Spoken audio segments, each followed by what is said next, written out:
So here we have the BMW 320i on a 13 plate. I'm going to start off firstly by showing you around the outside of the car, and then we'll hop in and run through some of the controls on the inside.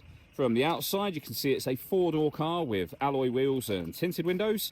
We're going to start off inside the boot area of it first. As we approach the back of the car, you can see we have reversing sensors and plenty of boot space available as well. Okay, so we're just going to work our way back around to the front of the car, and then we'll hop in.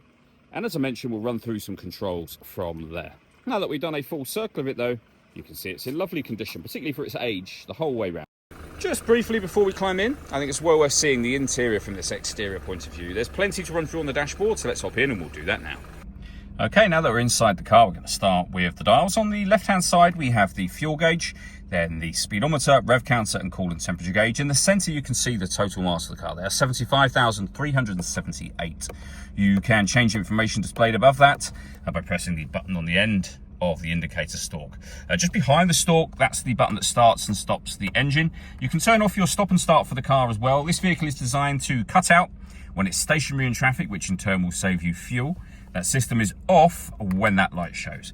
If we back out to the steering wheel next, we have our cruise control. We have stereo controls over on the right hand side.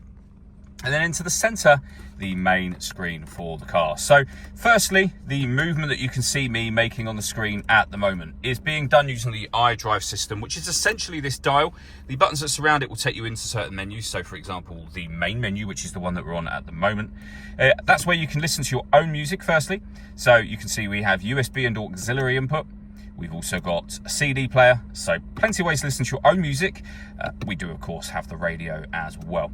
And as you can see, we have FM, AM, and DAB radio all available. You can pair up your phone to the car. Once you pair up your phone, you'll have your contacts available in here as well, and then various other menus that you can all see highlighted very clearly. Below that, we have the main volume for the stereo. We have our CD player, and then dual zone climate control. So you can adjust the passenger and driver temperature. You can increase and decrease the fan speed. You can determine where you'd like the air distributed. Air conditioning's on at the minute, so that's off. Back on again, or just hit auto. The car, which you can hear it doing, will now take full control of the fan speed and direction of the air. You can override that whenever you wish to. It's doing that to maintain the temperatures that you've asked for. Below that, we have two sections that you can open up. One which reveals a 12-volt charging socket and some storage. The other reveals two cup holders. We have a 6-speed manual gearbox. You can turn off your traction control and change the driving setup of the car as well. So you're able to put the vehicle into Sport, Sport Plus, Comfort, which is your everyday driving, and Eco Pro as well. All that leaves me to say is thank you for taking the time to watch this video. If you'd like to come and see the car for yourself and have a test drive, please feel free to give us a call here at Surrey Specialist Cars. We'd love to hear from you soon.